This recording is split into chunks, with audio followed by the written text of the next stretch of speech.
किसी भी चीज का विकास कब शुरू होता है? कोई भी चीज अपने चरम स्थिति पर कब पहुंचती है? जब वो पीछे से चली आ रही हो ना, अचानक से कोई उपजा और अमर अमर हो गया, या मतलब अचानक से कोई पैदा हुआ और वो महान हो गया, हो सकता है ऐसा? महान बनने में उसको एक प्रॉपर टाइम का समय लगेगा। जो कहाँ से शुरू हुआ? पाषाण काल से मूर्ति निर्माण की क्रिया शुरू हुई, जो आईबीसी पहुंची, आईबीसी से वैदिक पहुंचे, वैदिक से महाजनपद पहुंचे, और महाजनपद से दिल्ली सल्तनत में कितने राजवंश गद्दी पर बैठे? चाहे वो गुलाम वंश हो, चाहे वो खलजी हो, चाहे वो तुगलक हो, चाहे वो सैयद हो, चाहे वो।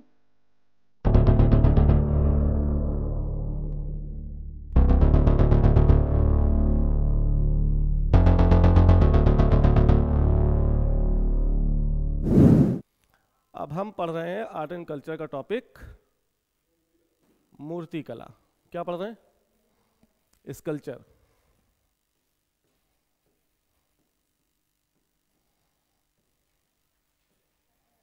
स्कल्पचर यानी इसको हिंदी में क्या बोल रहे हैं हम? मूर्ति कला। तो पहले ये बताओ कि how many types of art? Art के कितने रूप हैं? कौन कौन से? तो there are two type of art. पहला विजिबल आर्ट और दूसरा परफॉर्मिंग आर्ट। यस और नो? अभी तक हमारी पिछली क्लास में आर्ट के किस हिस्से पर चर्चा की हमने? विजिबल की परफॉर्मिंग? विजिबल। तो विजिबल आर्ट में हमने पढ़ा था क्या क्या? आर्किटेक्चर पढ़ लिया, स्थापत्य पढ़ा हमने, पेंटिंग्स पढ़ ली हमने, टेम्पल्स पढ़ लिए। फिर भी अगर अलग से कर दो तब भी टेम्पल आर्किटेक्चर का ही एक पार्ट टेम्पल है, पढ़ लिया हमने। और टेम्पल के बाद आज क्या पढ़ना है हमको?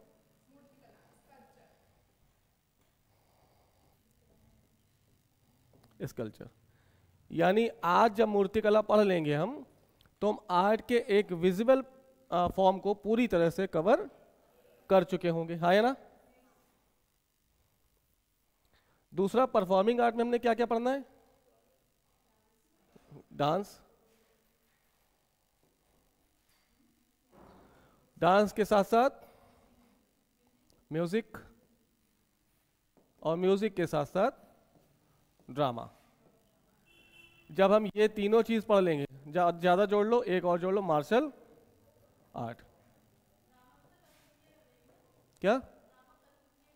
नहीं, कठपुतली तो पपेट आर्ट, पपेट्री होती है। बिल्कुल बिल्कुल बिल्कुल, वो भी परफॉर्मिंग आर्ट का हिस्सा है, पपेट्री, कठपुतली। तो जब हम ये पूरा पढ़ लेंगे तब हम कहेंगे कि हमने आर्ट एंड कल्चर का सारा पार्ट पढ़ लिया है। ठीक है, इस पे टिक कर ले, इस पे कर ले, इस पे कर ले। क्या बचा? आज पढ़ेंगे हम इंडियन स्कल्पचर, भारतीय मूर्ति कला।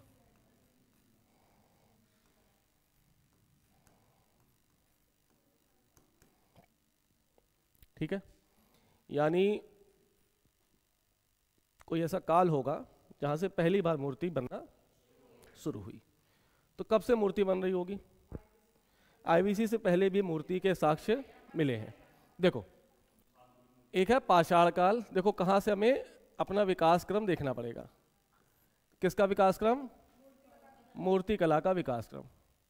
पाषाण काल में हमें कुछ साक्ष्य दिखाई दिए। पाषाण काल की जो मूर्ति बनी होगी, इमेजिन करो कैसी बनी होगी। हाँ, ऐसी बनी होगी ना। क्या इसमें विकास का चरम स्तर प्राप्त किया होगा किसी ने? हथियार कैसे हैं? बड़े बड़े और कम नुकीले। तो जब हथियार बड़े होंगे तो क्या किसी मूर्ति को तराश सकते हो तुम? तो जो भी मूर्ति बनी होगी वो बेढंगी, या तो पत्थर को काट के बना दी गई होगी, या मिट्टी से नहीं बनी है। मिट्टी से अभी इस काल में मूर्ति नहीं बन रही है। या तो पाषाण काल या पत्थर को काट के बना दिया गया, या किसी भी जानवर के दांतों में से मूर्ति बना दी गई। ठीक है, इसका ही धीरे धीरे जब विकास होगा तो हम पहुंचेंगे इंडस वैली सिविलाइजेशन में। इमेजिन करो, इंडस वैली सिविलाइजेशन कैसी सभ्यता है? एक नगरी और विश्व की पहली नगरी सभ्यता और विकसित सभ्यता है। ये बात ठीक है। मूर्ति का विकास हुआ होगा। मूर्तियां पत्थर से बढ़कर कहाँ बनी होंगी? हाँ, मूर्तियां यानी यहाँ पे पत्थर की मूर्तियां बनी होंगी, यहाँ पर मिट्टी की मूर्तियां बनी होंगी, यहाँ पर धातु की मूर्ति भी बनी होगी। तो यहाँ पर मूर्तियों के तीनों रूप हमें दिखाई, कौन से? मृण्मय मूर्ति, इसी को बोलते हैं मिट्टी से निर्मित मूर्ति। दूसरी धातु मूर्ति, है ना, जिसमें तांबा और कांस्य से निर्मित मूर्तियां भी दिखेंगी। और प्रस्तर मूर्ति के भी हमें साक्ष्य दिखाई देंगे। ठीक है, आईवीसी से हम आगे बढ़ेंगे, कहां जाएंगे? वैदिक और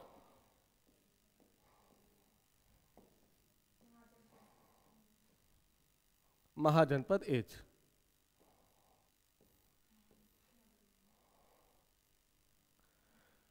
हम कहां से स्विच कर रहे हैं?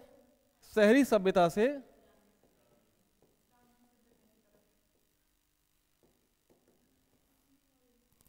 यानी यहां के जो साक्ष्य हैं, क्या वो हमें वैदिक सभ्यता या महाजनपद में दिखाई देंगे? देखो, मूर्ति कला के साक्ष्य हमें यहां पर बिल्कुल नगण्य दिखाई दे रहे हैं। होगी, मूर्तियों का निर्माण हुआ होगा, लेकिन साक्ष्य ना मिलने के आधार पर हम इसकी चर्चा नहीं कर पाएंगे, नहीं करेंगे, नहीं कर ही नहीं पाएंगे। देखो, जो भी ग्रामीण सभ्यता आई है, यहाँ पे जो मूर्तियां बनी हुई कैसी बनी होगी? मिट्टी से। सभ्यता का दमन हुआ, सभ्यता का अंत हुआ, मूर्तियों का भी अंत हो गया। समझ गए? वैदिक और महाजनपद काल में मूर्ति बिल्कुल नगण्य के हिसाब से बनी। तो जब नगण्य मूर्ति बन रही तो हमें उसको पढ़ने की आवश्यकता नहीं है। महाजनपद के बाद कहाँ आएंगे हम?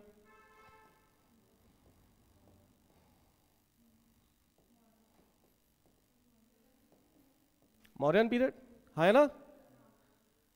क्या तुम्हें यहां मूर्तियों के साक्ष्य दिखाई दिए?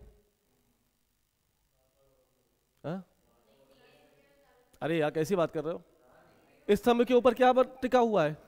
हाथी की मूर्ति, बैल की मूर्ति नहीं दिखाई दे रहा है, सिंह की मूर्ति। यानी ये है मूर्ति कला का एक अच्छा लेवल। सोचो, यहां पर मूर्ति नहीं है, दिमाग बात मत करो यार, यहां पर मूर्ति नहीं है और अगला ही एज में मूर्ति हमें व्यापक दिखने लगी।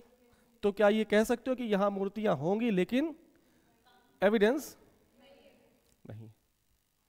किसी भी चीज का विकास कब शुरू होता है? कोई भी चीज अपने चरम स्थिति पर कब पहुंचती है? जब वो पीछे से चली आ रही हो ना, अचानक से कोई उपजा और अमर हो गया, या मतलब अचानक से कोई पैदा हुआ और वो महान हो गया। हो सकता है ऐसा? महान बनने में उसको एक प्रॉपर टाइम का समय लगेगा। जो कहां से शुरू हुआ? पाषाण काल से मूर्ति निर्माण की क्रिया शुरू हुई, जो आईवीसी पहुंची, आईवीसी से वैदिक पहुंचे, वैदिक से महाजनपद पहुंचे और महाजनपद से, और यहां पर मूर्तियों का अपना व्यापक विकास हुआ। समझ गए? इसी काल के दौरान क्या हमें बौद्ध धर्म, जैन धर्म या अन्य धर्मों का उदय दिखाई दे रहा है? दिमाग लगाओ। आर्ट एंड कल्चर को आखिरी में पढ़ने का क्या मतलब है? सोचो, अगर हम पहले पढ़ा देते तो मौर्य काल में क्या घटित हो रहा है तुम्हें पता चलता, बौद्ध धर्म में क्या है, जैन धर्म में क्या है पता चलता। इस वजह से पहले सब पढ़ लिया, अब हम क्या पढ़ेंगे? Art and culture. अब सोचो, वैदिक एज और महाजनपद एज में जो मूर्ति हमें नहीं दिखाई दे रही है वो कहां पर आ गई? उनका विकास कैसा हुआ? क्या यही वो समय है?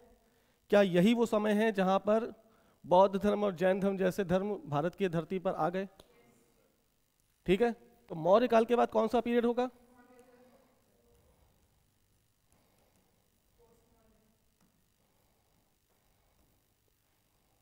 और हम इसे कहेंगे मूर्ति कला का स्वर्ण काल। क्या कहेंगे? यानी मौर्य काल की जो मूर्ति कला का विकास था वो मौर्योत्तर काल में आते आते अपने चरम बिंदु को प्राप्त कर चुका है।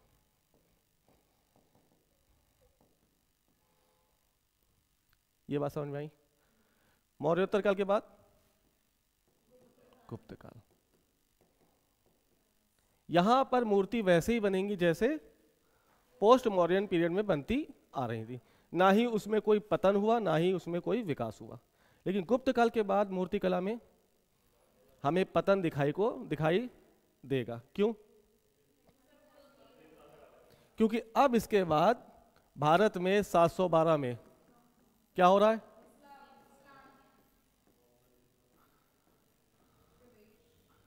इस्लाम इन्वेजन हो गया। तुमको पता है इस्लाम में मूर्ति पूजा का विरोध किया गया है, किया गया है। तुम्हें पता है इस्लाम को मूर्ति भंजक भी कहते हैं। तो बताओ ये मूर्ति बनाएंगे कि तोड़ेंगे? यानी दिल्ली सल्तनत में हमें मूर्ति कला उत्तर भारत से पूरी तरह से गायब हो गई। दिमाग लगाना, टाइम किसकी बात है? 1526। और इसके बाद भी आ जाओ तो इसके बाद मुगल काल 1526 से मोटा मोटा लेके चले तो 1707।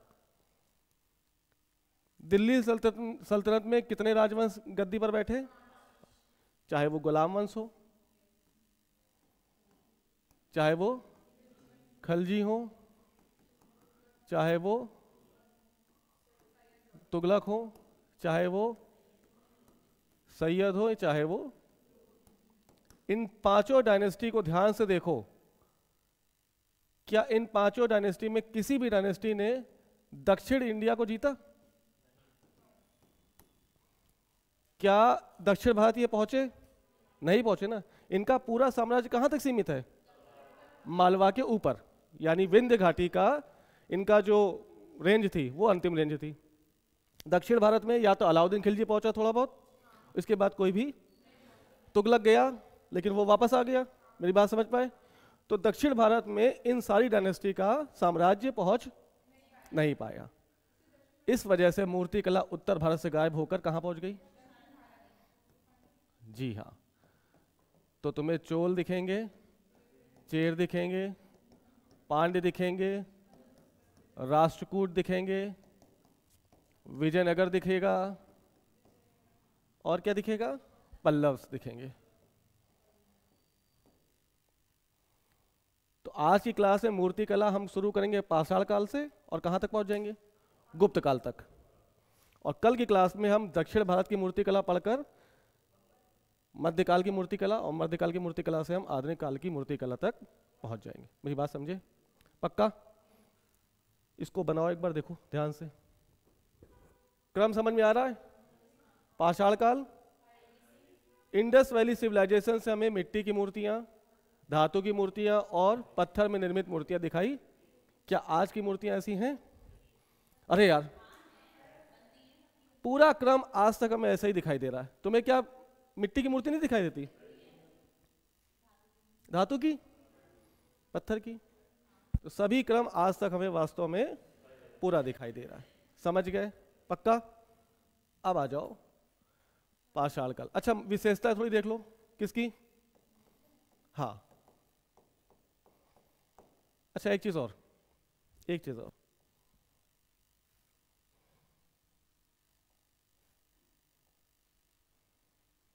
यहां पहुंच गए। इसके बाद यहां आ गए। पोस्ट मौर्यन पीरियड में गुप्त काल अपने चरम पर है। हिंदू धर्म का भी पुनरुत्थान हो रहा है और जैन धर्म धीरे धीरे अभी ऊंचा जाएगा। यहां तक जैन धर्म का पतन होने दिखाई देगा। तो यहां पे हमें कैसी मूर्तियां दिखाई देंगी? बुद्ध की भी, हिंदू देवी देवताओं की भी, और जैन तीर्थंकरों की भी। समझ गए? यहां पे हमें किसकी मूर्ति दिखाई देंगी? तो चाहे वो हिंदू देवी देवता हो, चाहे बुद्ध की प्रतिमाएं हो, और चाहे जैन तीर्थंकर की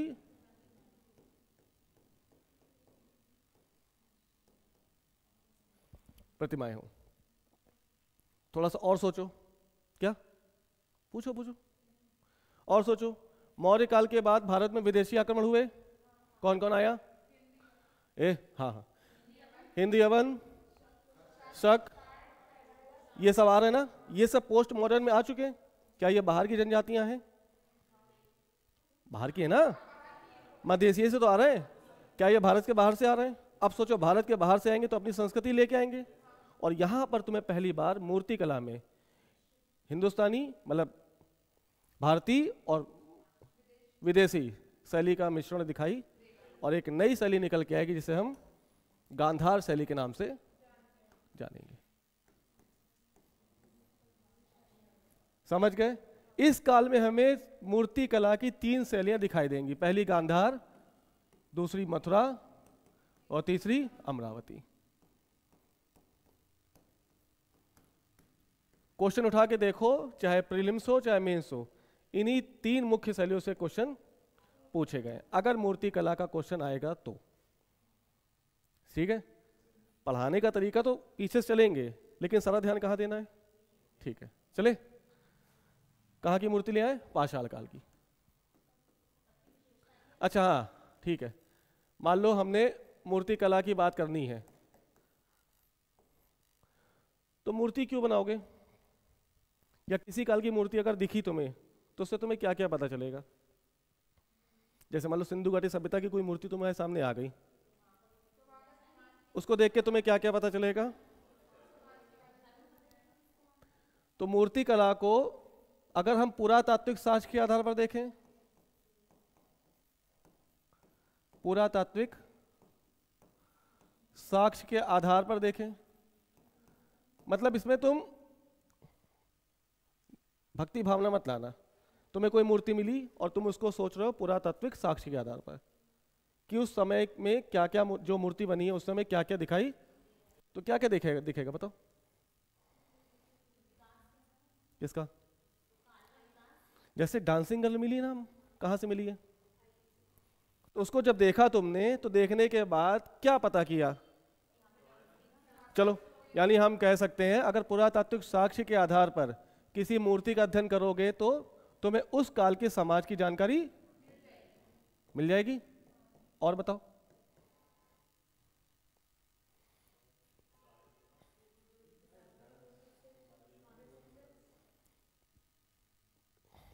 डांसिंग गर्ल ने अपने गले में क्या पहना है?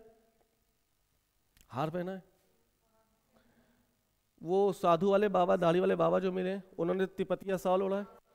तो क्या तुम पुरातात्विक साक्ष्य के आधार पर यह नहीं बता सकते कि उस समय की वेशभूषा क्या है? नहीं बता सकते। और सोचो क्या आएगा? और कैसे क्या क्या पता कर सकते हो उसके बारे में? बताओ बताओ।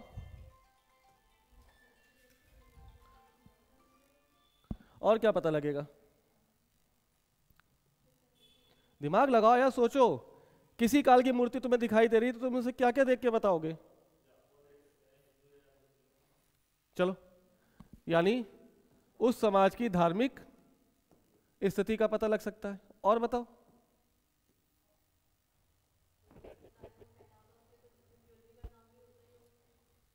हाँ, कैसे उसको बताओगे? अगर मिट्टी की मूर्तियां तुम्हें कई सारी मिल रही हैं और उसी समय किसी दूसरी सभ्यता की खुदाई हुई और तुम्हें धातु की मूर्ति मिलने लगी, तो दोनों की स्थिति में कौन सी ज्यादा अच्छी सभ्यता होगी? कैसे पता किया तुमने? क्योंकि यहाँ पे मिट्टी का काम हुआ और यहाँ पर मूर्ति बनाने में जहाँ धातु यूज होगी वहाँ की आर्थिक स्थिति कैसी होगी, तो आर्थिक स्थिति का पता लगा सकते हैं।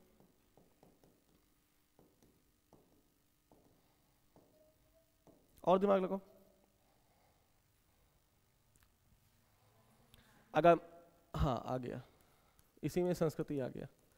और दिमाग लगाओ। अगर किसी मूर्ति के हाथ में तलवार है, ढाल है, और वहीं किसी मूर्ति के हाथ में कोई किताब है, तो क्या पता लगेगा? वो साम्राज्य लड़ाकू है या धर्मनिरपेक्ष है, पता चल सकता है। तो यानी उस समय की राजनीतिक स्थिति का भी पता चल सकता है। हाँ है ना? जब मूर्ति कला को हम पुरातात्विक साक्ष्य के आधार पर देखेंगे तो हमें ये सारी चीजें पता चल जाएंगी। समझ गए? और पहली मूर्ति मिली हमें पाषाण काल में। कब मिली? कोई कहे कहाँ मिली, तो आप कहेंगे एक जगह है, अरे बोल के भूलवा दिया तुमने, ले अभी याद आएगा, क्यों बोलते हो बीच में। ले देखो पहली मूर्ति कहाँ मिली है, ला से नाम है, यूपी में है। हाँ, लोहदा नगला। यहां पर तुम्हें भारत की पहली मूर्ति आपको दिखाई देगी, ठीक है। किससे बनी होगी? गुड, अस्थि निर्मित है ये, बहुत बढ़िया। अस्थि निर्मित पहली मूर्ति जो हड्डियों से, ये हड्डी से बोन, वो है क्या बोलते हैं मूर्ति को, बोन स्कल्पचर। कौन सी हड्डी यूज की गई, तो आप कहेंगे हाथी। क्या आज हाथी के दांत की मूर्तियां नहीं मिल रही हैं? हाथी की सींग कर रहे हैं, और गाय बैल की सींग की मूर्तियां। तो जो चीज हमें पाषाण काल से शुरू हुई, वो उसकी निरंतरता हमें आज भी दिखाई दे रही है। तो पहला क्वेश्चन तो ये बन गया ना, भारत में पहली मूर्ति कहाँ मिली? लोहदा नगला। कहाँ पर है? यूपी। यूपी के बेलन घाटी, बेलन घाटी। ये 3 फैक्ट आपको याद होने चाहिए। पहला, बेलन घाटी के पास यूपी में जगह का नाम लोहदा नागला। किसकी मूर्ति है? अस्थि मूर्ति। बस इससे ज्यादा पाषाण काल की क्योंकि ज्यादा कोई मूर्ति मिली नहीं है, बस यही तुम्हें इंपॉर्टेंट फैक्ट याद रखना है। समझ गए? पक्का? दूसरा कौन सा काल आ गया? आईवीसी। पाषाण काल का मतलब मध्य पाषाण काल, नव पाषाण काल, पुरा पाषाण काल, सब मिला लो। और सबसे इंपॉर्टेंट क्या है उसमें?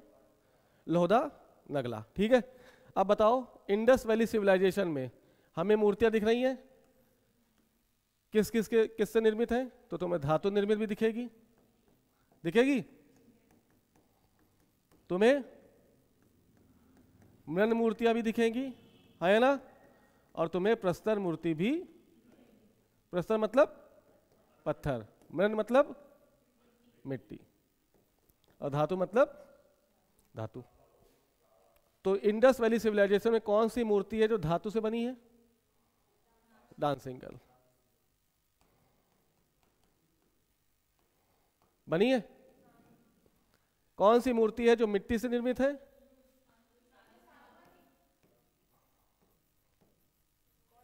गॉडेस, जो मूर्ति मिली है ना, मूर्ति मातृ देवी की मूर्ति। हाँ, मातृ देवी।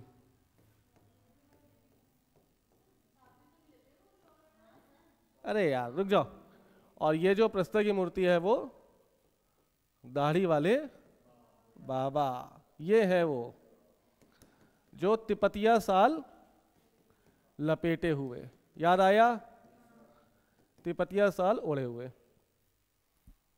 ठीक है, जब इनकी मूर्ति जब पिक्चर देखोगे तो तुम्हें बिल्कुल क्लियर उनकी दाढ़ी भी दिखाई देगी। यानी यहां पे मूर्ति का जो बनने का तरीका वो क्या हो गया? काफी रियलिस्टिक हो गया। कैसी हो गई? रियलिस्टिक हो गई। क्या सिंधु घाटी सभ्यता में पशुओं की आकृति के स्कल्पचर बने हैं? बने हैं भाई। बैल, यूनिकॉर्न, एक सींग वाला गैंडा बनना ना। यानी पशु पक्षी और ये सारी मूर्तियां ये धातु से बनी हैं, बैल की मूर्ति, और मिट्टी से भी बनी है। तो यहां पर मूर्ति निर्माण के क्रम में धातु का यूज किया गया, मिट्टी का यूज किया गया, और पत्थर का भी यूज किया गया, जिनके एक एक उदाहरण आपके सामने है। डांसिंग गर्ल किसकी है? धातु। मिट्टी की मूर्ति कौन सी? मातृ देवी की। और प्रस्तर की मूर्ति कौन सी? दाढ़ी वाले बाबा। यहां समझ गए? यहां पढ़ने के बाद तुम्हें पता चलेगा ये कैसे बना रहे हैं। धातु की मूर्ति कैसे बना लेंगे भाई? सोचो। धातु मूर्ति बनाने की विधि। ये बहुत पूछा गया क्वेश्चन। आग की सहायता से कैसे सेप दोगे? कैसे सेप दोगे? बताओ। हाँ, ढांचा क्या? उस टेक्नोलॉजी को बोला गया है लॉस्ट वैक्स, बता रहे हैं ना, टेक्नोलॉजी। तो मैं सिंधु घाटी सभ्यता में जो भी धातु से निर्मित मूर्तियां दिखाई दे रही हैं, वो सब बनाते समय किस टेक्नोलॉजी को यूज किया गया? क्या होती है ये? सोचो, इमेजिन करो सिर्फ। मधुमक्खी का छत्ता देखा है? उससे वैक्स निकलता है ना बाद में, उस वैक्स को गर्म कर लिया गया। वैक्स गर्म करके जो भी मूर्ति बनानी है उसी की डिजाइन की मूर्ति बना ली गई, और वैक्स को सुखा दिया गया। थोड़ा वैक्स मजबूत हुआ, जैसे वैक्स मजबूत हुआ उसके चारों तरफ मिट्टी का लेप, उसी आकार में मिट्टी का लेप बना दिया गया। यानी उस वैक्स के ऊपर चारों तरफ क्या कर दिया गया? तो जो मिट्टी का लेप है वो किस आकृति में आ गया? उस मूर्ति की आकृति में। ठीक, सूख गया, मूर्ति के ऊपर छेद कर दिया। मान लो ये मूर्ति है,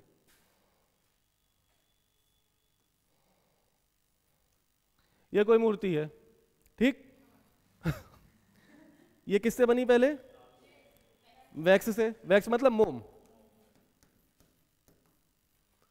मोम सुखा दिया गया, मोम के ऊपर मिट्टी का लेप लगा दिया गया, थोड़ा मजबूत हो गए। अब मूर्ति के ऊपर छेद कर दो, छेद कर दिया, और मिट्टी इस पूरी मूर्ति में आग मतलब नीचे आग से तपा रहे हैं। तो जब आग से तपाएंगे तो क्या मूर्ति की मिट्टी पिघलेगी कि मोम? मोम पिघल के, मोम पिघल के पूरा बाहर। अब धातु पिघले, धातु उस मोम के उसमें डाल दी गई। नहीं समझे? डाल दी गई और उसको सूखने के लिए डाल दिया। तो सूखा तो जो वो धातु है वो मजबूत हो गई धातु मजबूत। और जब मजबूत हो गई तो उसके बाद ठोक ठोक के मिट्टी हटा दिया, तो मूर्ति निकल आई धातु के मूर्ति।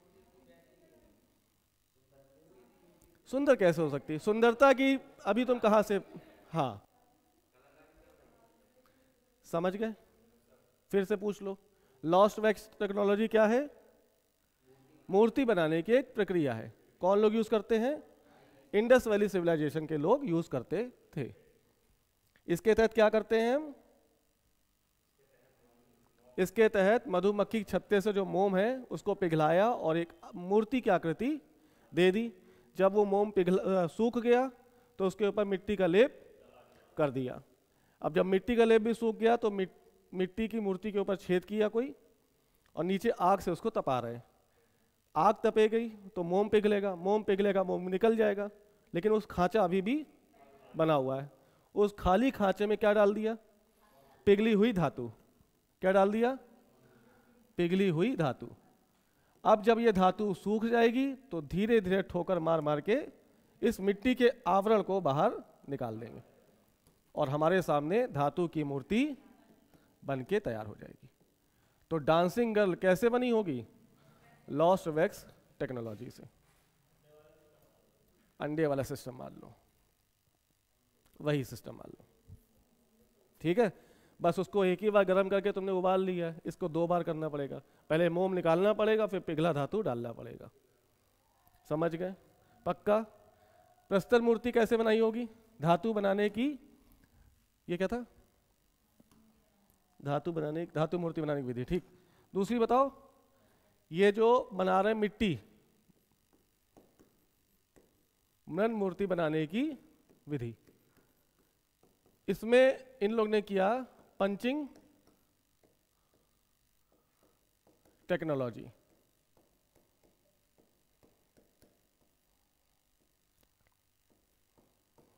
ये खोपड़ी है, मूर्ति का एक हिस्सा खोपड़ी, ये हाथ है, ये धड़ है, ठीक है, ये पैर है,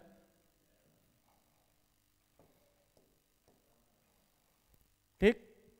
और इसमें कील लगा के इसको, यहां कील हो गई, कील को ठोक दिया तो बिल्कुल जुड़ गया, यहाँ कील लगा के ठोक दिया जुड़ गया। अलग अलग पार्ट बना के कीलों के माध्यम से, हाँ, अलग अलग पार्ट बनाकर कीलों के माध्यम से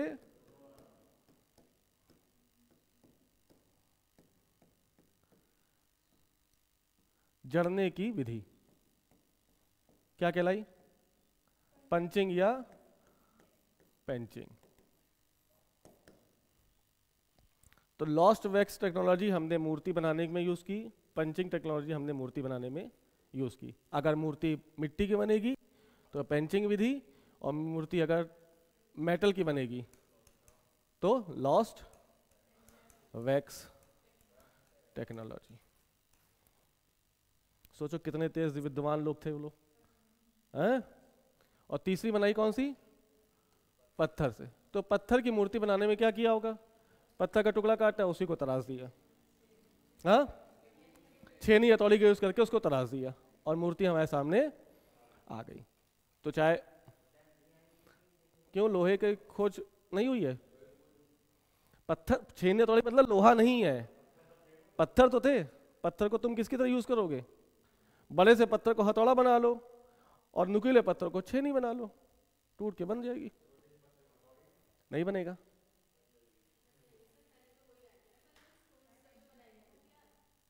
वही कह रहे ना, बड़े पत्थर को तुम हथौड़े की तरह यूज कर लो और नुकीले पत्थर को छेनी, ठोकर मारोगे तो टूटेगा।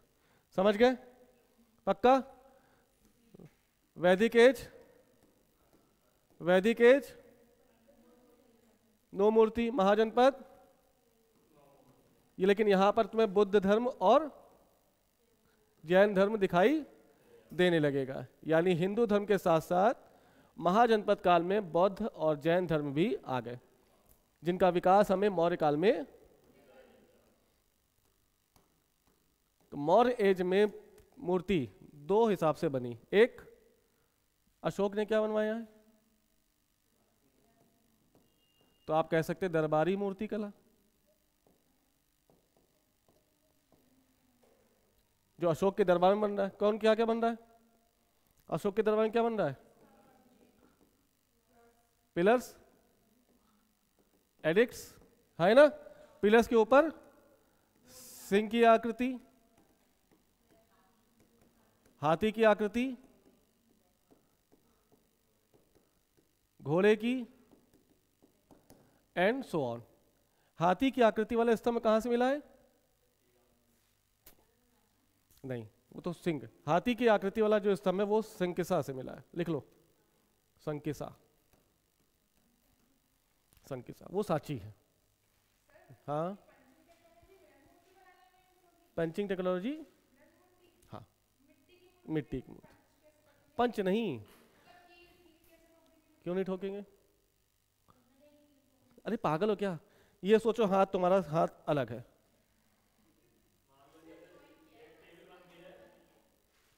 वो देखो,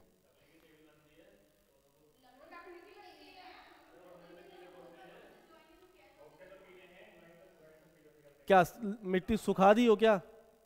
मिट्टी सुखाओ नहीं, क्ले मिट्टी सुखाओ नहीं, मिट्टी सूखेगी बाद में जब वो किलो चढ़ जाएगी। हाँ, उसको ज्वाइंट है। अरे आज की गुड़िया नहीं देखते हो? बारबी डॉल देखी, सर खोपड़ी निकाल लो, खोपड़ी निकल आती है, उसको बाहर दबा के डाल दो, तो बस दबा के डालने की जगह वहां पे कील का यूज किया है और कुछ नहीं। ठीक है, ले आओ स्प्रिंग, ले आओ स्प्रिंग। कहाँ होगी वहां पे? मशीन नहीं है स्प्रिंग वाली, कीले हैं सिर्फ। समझ में आ रहा है कि नहीं आ रहा है? पक्का? तो एक दरबारी मूर्ति कला हमें कहाँ दिखेगी? मौर्य काल में, और दूसरी लोक कला। और सिर्फ दो प्रकार की मूर्तियां बनी हैं यहां पर दरबारी मूर्ति कला में, इन सब की जो कहां लग रही हैं पढ़ चुके हैं हम। दूसरी लोक कला, लोक कला में सिर्फ यक्ष और यक्षिणी की मूर्तियों का यूज किया जा रहा है। ये कौन बना रहे हैं? ये दरबार के आम लोग बनवा रहे हैं।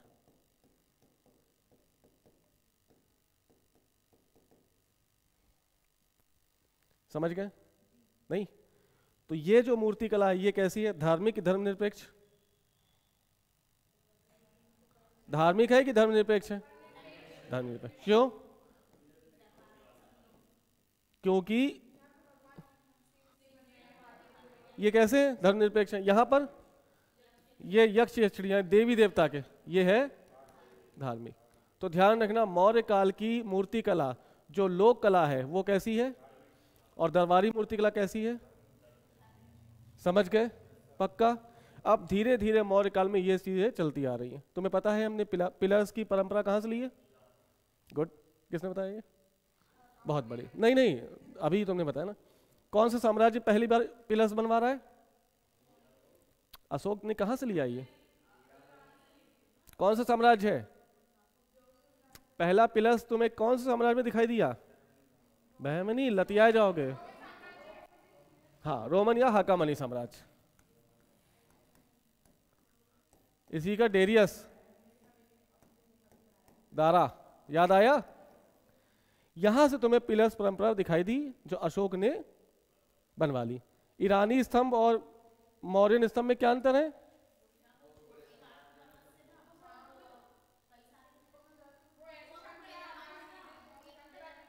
ये सारी चर्चा हम कर चुके हैं, बताओ। बहुत बढ़िया। ईरानी स्तंभ दरबार में है, मौर्यन स्तंभ खुले आसमान में। दूसरा अंतर बताओ। ईरानी पर्वत कई सारे पत्थरों से मिलकर बना है, जबकि मौर्यन पिलर्स एक आश पत्थर से बने। और बताओ। बहुत बढ़िया। ईरानी स्तंभ में पशु के साथ साथ मनुष्यों की मूर्ति है, लेकिन मौर्यन स्तंभ में सिर्फ और सिर्फ पशुओं की। और बताओ। बहुत बढ़िया। मौर्यन स्तंभ नीचे से चौड़ा और ऊपर जाते पतला हो गया, जबकि ईरानी स्तंभ सेम है। और बताओ।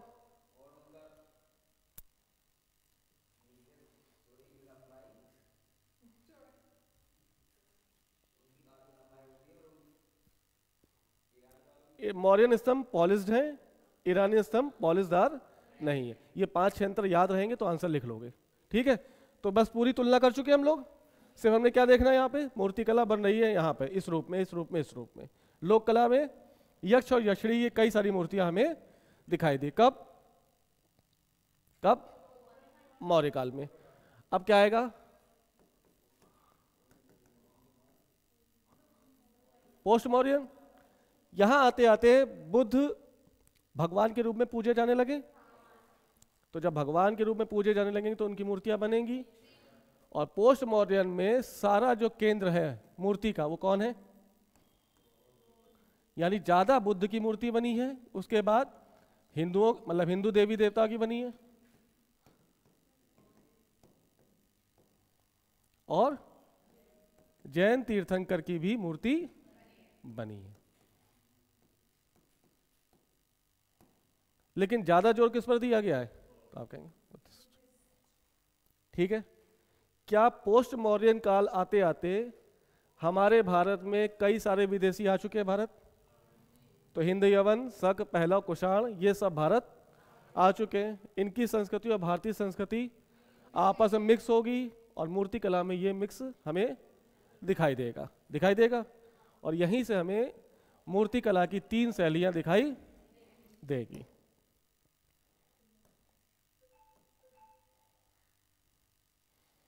टेबल कैसे बनाए?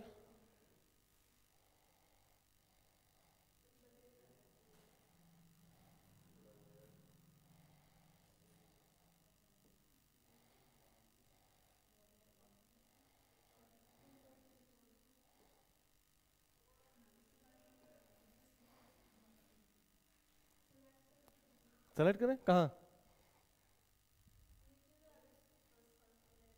ये हाँ, बहुत बढ़िया। कौन बोला वेरी गुड? चलो ठीक है। कितने प्रकार की शैली? पहली कौन सी?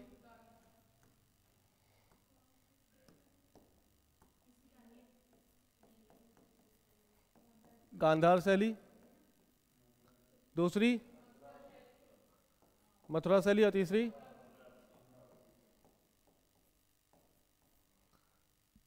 यही हमें बेसिक अंतर समझने हैं।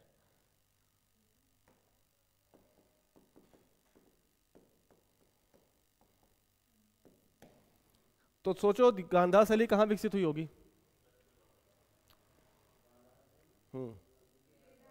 तो बोलो ना, उत्तर पश्चिम। ठीक है, गुड। ये सिंध, अफगानिस्तान, है ना, या कहें उत्तर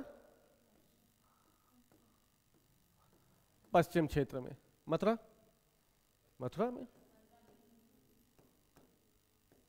अमरावती, दक्षिण भारत, आंध्र प्रदेश, ई का होगा आंध्र प्रदेश।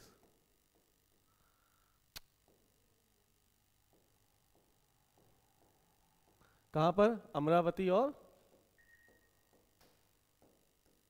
नागार्जुन कोंड। याद रखना नाम, क्या नाम है? इन दोनों क्षेत्रों में मूर्तिकला की अमरावती शैली का विकास हुआ। तो पहला तो स्थान में ही अंतर हो गया। ये दक्षिण, ये कहां पर है? उत्तर पश्चिम, उत्तर भारत नहीं भाई, ये उत्तर भारत और ये आंध्र प्रदेश यानी दक्षिण भारत। उत्तर भारत और ये है दक्षिण भारत। जब शैली अलग है तो मटेरियल्स भी अलग होंगे, है ना? तो यहां पे लिखो मटेरियल।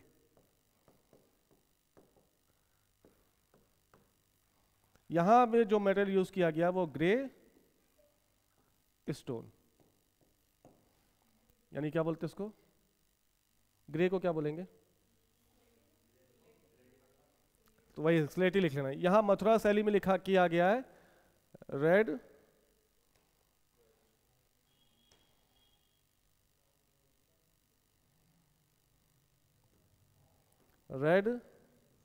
Sand stone. सोचो यहां क्या यूज किया गया होगा? नहीं नहीं, सोचो, अमरावती स्तूप पढ़ाया था, किसका यूज हुआ है? अमरावती स्तूप मार्बल। यहां पर जो मटेरियल है वो चेंज हुआ। गांधार शैली में जो भी बुद्ध की आकृति बनी है वो किस में यूज की गई? Grey stone. मथुरा में जो बुद्ध की मूर्तियां बनी वो, अमरावती में जो मूर्तियां बनी वो मार्बल। ठीक है, अब सोचो यहां पे मूर्ति किसकी बनी होगी? गांधार शैली में जो मूर्ति बनी है पूरी तरह से किसकी बनी है? महात्मा बुद्ध की। लिखते रहो। मथुरा शैली में बुद्ध की मूर्ति बनी, बुद्ध की भी है, हिंदू देवी देवताओं की भी है और जैन तीर्थंकरों की भी है। अमरावती में फिर से कहीं आ गए, हम कहां गए? बुद्ध। ठीक है, समझ रहे हो ना? अब सोचो बुद्ध को जब मूर्ति बनाई गई, यहां भी, यहां भी, यहां भी, बुद्ध की मूर्ति बनाने में भी अलग अलग प्रयोग किए गए। तुमने देखा होगा बुद्ध की मूर्ति में पीछे प्रभा मंडल दिखाई दे रहा है, तो प्रभा मंडल वाली मूर्ति तुम्हें यहां दिखाई देगी। यानी जो बुद्ध का फिजिकल अपीयरेंस है वो भी अलग अलग है। यहां पर बुद्ध को क्या दिखा दिया? कर्ली हेयर, लहराते हुए बाल, घुंघराले और लहराते हुए बाल हैं, यानी वेविंग हेयर है, वेव्ड कर रहे हैं। समझ गए? हेयर के साथ साथ इनके कान बड़े, आंखें बड़ी। ठीक है, और साथ साथ क्या किया है? पीछे प्रभा मंडल। बुद्ध की प्रत्येक आकृति में पीछे क्या बना है? और अधिकांश बुद्ध बैठे हुए दिखाई दिए। किसमें? गांधार मूर्तिकला शैली की विशेषता पूछें तो आपको ये सब लिखना पड़ेगा। समझ गए? बुद्ध की मूर्ति कैसी है? अधिकांश बैठे हुए, नहीं बैठे भी हैं और यहाँ खड़े भी हैं, सॉरी, हाँ खड़े और बैठे दोनों हैं बुद्ध, दोनों दोनों। मथुरा में क्या दिया है? बुद्ध को विदाउट हेयर दिखाया गया। कैसे दिखाया? हाँ, विदाउट हेयर। ठीक है, सिर्फ बैठे। और जैसे बुद्ध हैं वैसे रियलिज्म को थोड़ा सा फॉलो किया गया। समझ गए? नहीं समझ रहे हो? अमरावती में भी ऐसी ही पूरी बुद्ध की मूर्ति बनी है। हाँ हाँ, समझ गए? पक्का? आगे चलो, इसको कैसे अब आगे चलें?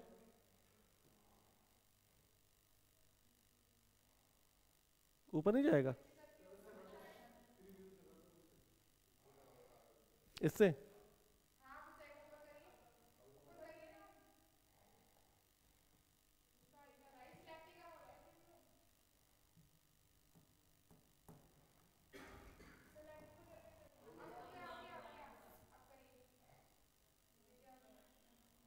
बहुत सही, ये कुछ ज्यादा ही हो गया।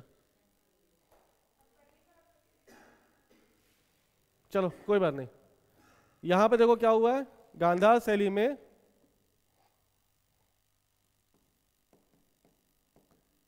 बुद्ध के जन्म और बुद्ध के जीवन के बारे में जो जो घटित हुआ है उनको मूर्तियों के माध्यम से दिखाने का प्रयास किया है। यहां पर बुद्ध के क्यों नहीं लिख रहा है यार, ये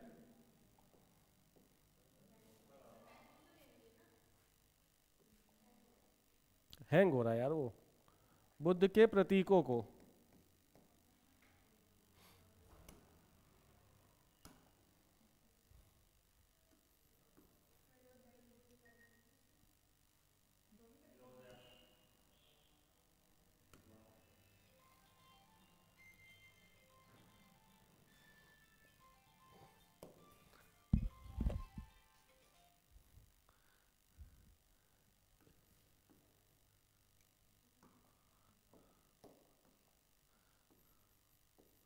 गांधार में क्या दिया? बुद्ध के जीवन के संबंध में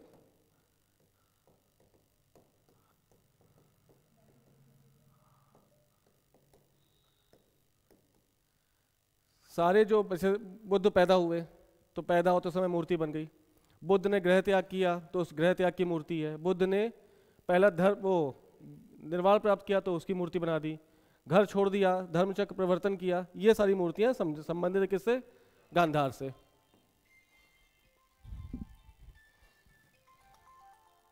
हेलो, अरे यार हाँ भैया। मथुरा में क्या किया? मथुरा में बुद्ध की जातक कथाओं के बारे में डिटेल की गई। जातक कथाएं, हाँ, पुनर्जन्म में, सॉरी पुनर्जन्म, पिछला जन्म, बुद्ध पिछले जन्म में कैसे कैसे क्या क्या थे, इनके बारे में मूर्तियों के माध्यम समझाने का प्रयास किया है। अमरावती में बुद्ध के बोधिसत्व, बोधिसत्व कौन है? यानी बुद्ध के साथ साथ जो बुद्ध बनना चाह रहे हैं उनके सभी चित्रों का वर्णन किया गया। चाहे वो पद्म पाणी हो, याद कर पाए? चाहे वज्रपाणी हो, और कौन है? एक और बोधिसत्व का नाम बताओ।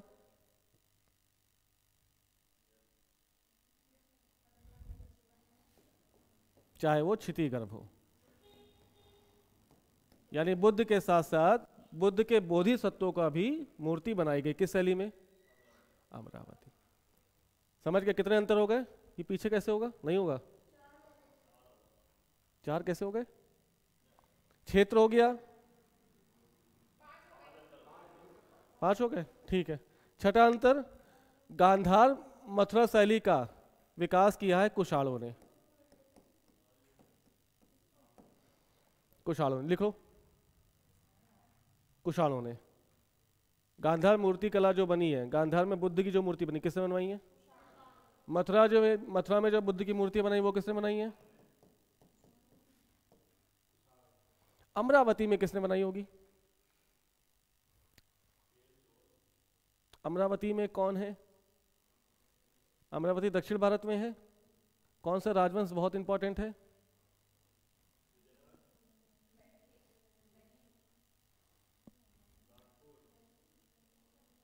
और बोलते रहो, सही निकलेगा कभी ना कभी। कम से कम इसी बहाने तुम्हें याद आ जाएगा दक्षिण भारत के राजवंश।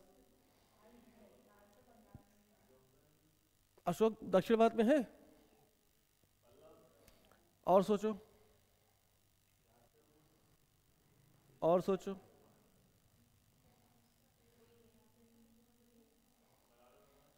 अरे यार, वो आधुनिक भारत में मेरे भाई नहीं होंगे।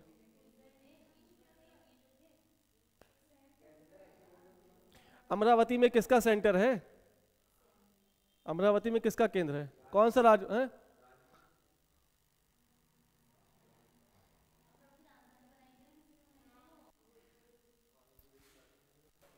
नहीं, देखना नहीं है। देख के तुमने अपने दिमाग को कमजोर सिद्ध कर दिया। देखना नहीं, सोचो। और कोई राजवंश बताओ। नहीं नहीं, प्रतिष्ठानपुर किसी की राजधानी थी? किसकी है?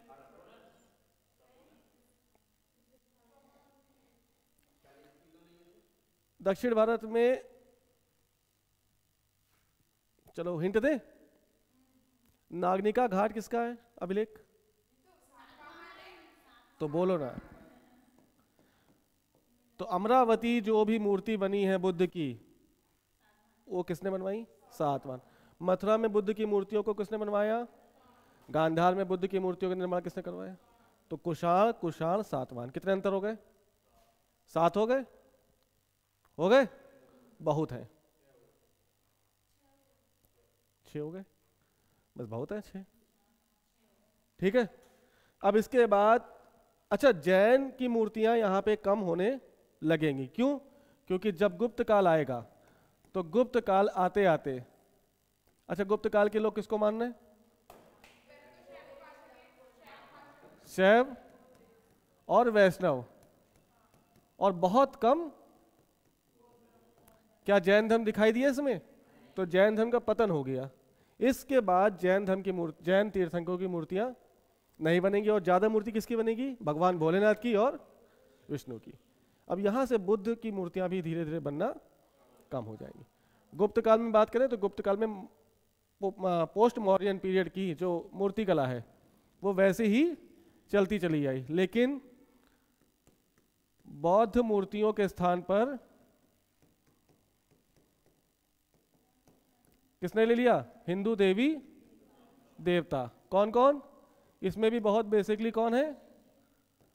एक है शिव और दूसरे हैं विष्णु। ठीक है। बुद्ध की मूर्तियां आप यहां पर नहीं बनेंगी। जैन धर्म का पतन, तो जैन तीर्थंकर का भी मूर्ति गुप्त काल, ये गुप्तास की बात कर रहे हैं। ठीक है। यानी यहां पे मूर्तियों में परिवर्तन आया। मटेरियल क्या यूज कर रहे हैं हम? Red sandstone. गुप्त काल कहां पर है? उत्तर भारत में ना गुप्त काल। गुप्त साम्राज्य कहां पे विकसित हुआ? गुप्त साम्राज्य की राजधानी बताओ। गुप्त साम्राज्य की राजधानी?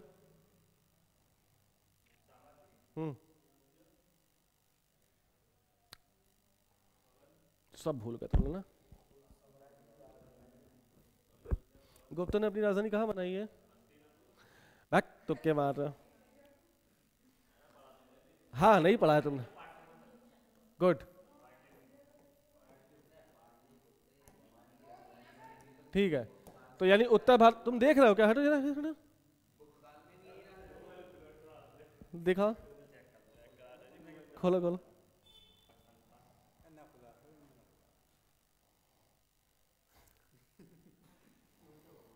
बदतमीज लड़के। तो पाटलिपुत्र यानी उत्तर भारत में राज्य है ना? हाँ। तो उत्तर भारत में हम मटेरियल में क्या यूज कर रहे हैं? लाल बलुआ पत्थर, रेड सैंड स्टोन। गुप्त काल में हम पिंक सैंड स्टोन यूज करेंगे। बस यही अंतर है। बाकी मूर्तियां एज इट इज चलती चली आई। जहां पर हिंदू देवी देवताओं की मूर्तियां बनना व्यापक हो गई और बुद्ध की मूर्ति और जैन की मूर्ति बनना कम हो गई। मटेरियल में क्या यूज किया? लाल बलुआ पत्थर के स्थान पर पिंक सैंडस्टोन। ठीक है, पक्का? अरे यार ये तो बहुत कठिन सवाल पूछ लिया तुमने। पिंक क्यों? गुप्तों का फेवरेट कलर होगा पिंक। कैसे?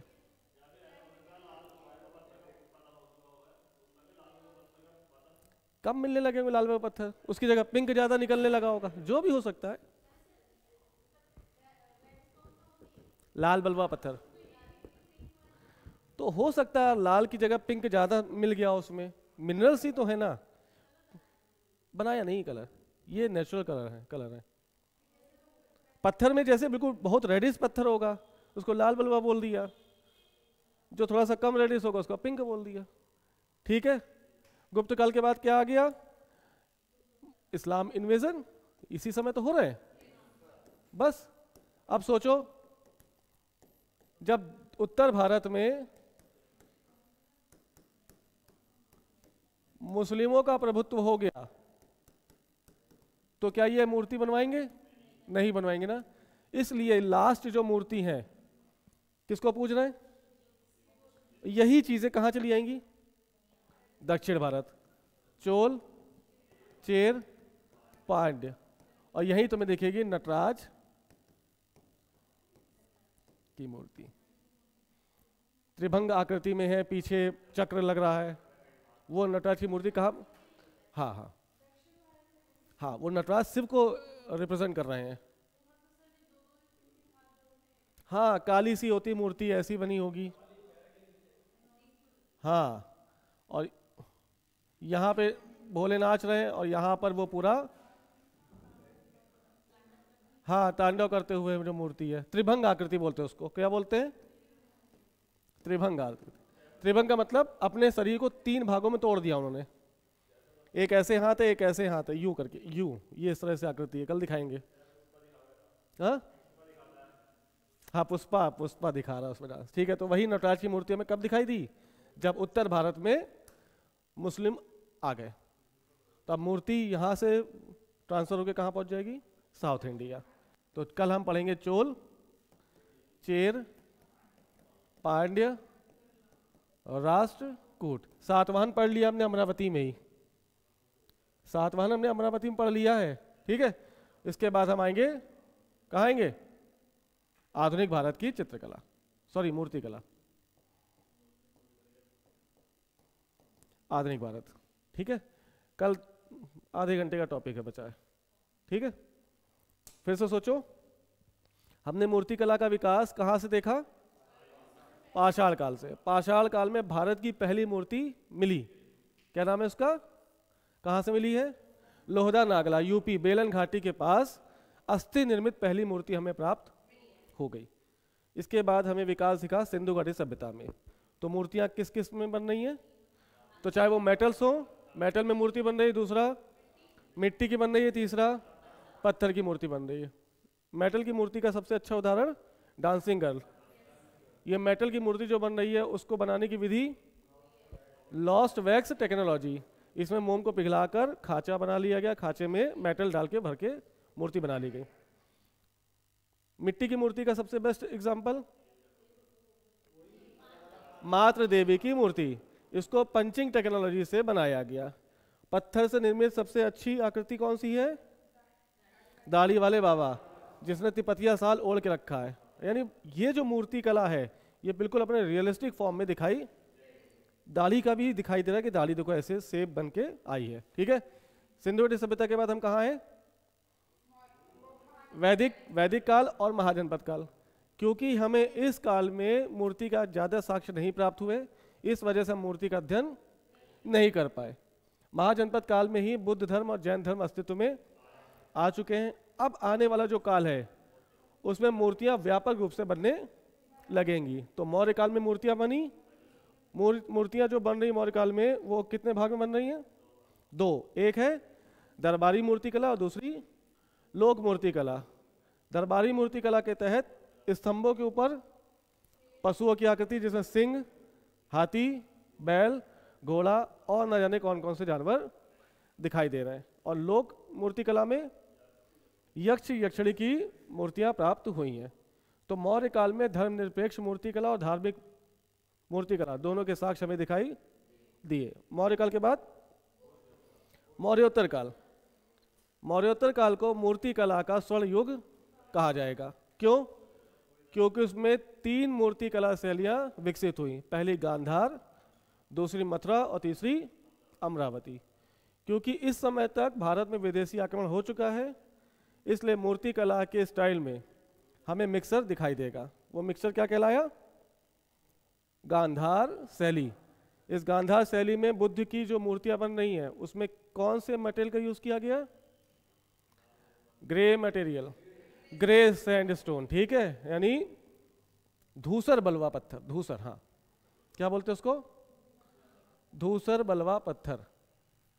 ये है गांधार शैली में निर्मित सामग्री, हाँ, ग्रे सैंडस्टोन, ठीक है। इसमें बुद्ध के सर के पीछे एक प्रभा मंडल दिखाई दे रहा है, घुंघराले बाल जो हवा में उड़ रहे हैं, आंखें थोड़ी सी लंबी लंबी और दबी हुई, अध खुली आंखें, ठीक है।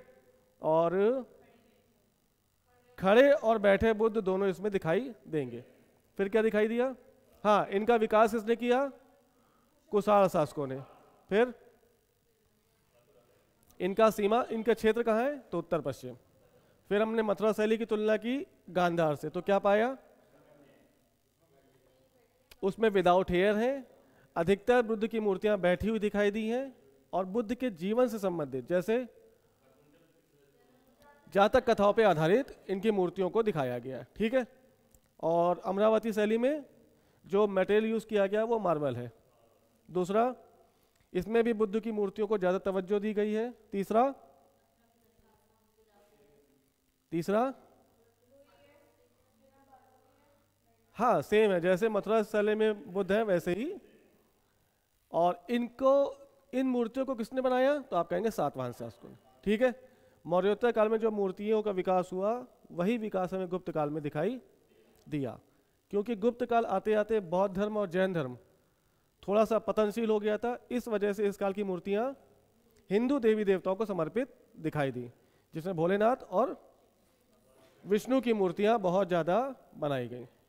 अब गुप्त काल के बाद उत्तर भारत में मुस्लिम आक्रमण हुआ, और मुस्लिम आक्रमण के तहत मूर्ति भंजक कहे जाने वाले मूर्तियों ने तोड़ दिया या उनको नहीं बनवाया। तो जो मूर्ति कला शैली है वो उत्तर भारत से ट्रांसफर होकर कहाँ जाएगी? दक्षिण भारत। कल हम क्या पढ़ेंगे? अब दक्षिण भारत। फिर ठीक है, चलो मिलते हैं लोग।